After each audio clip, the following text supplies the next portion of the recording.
सदा सौभाग्यवती भवः।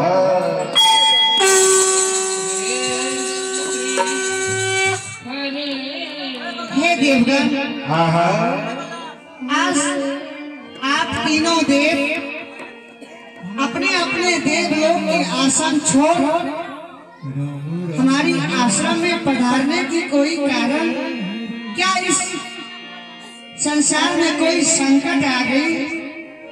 ऐसी कौन सी संकट आ गई जिसके कारण आप सबों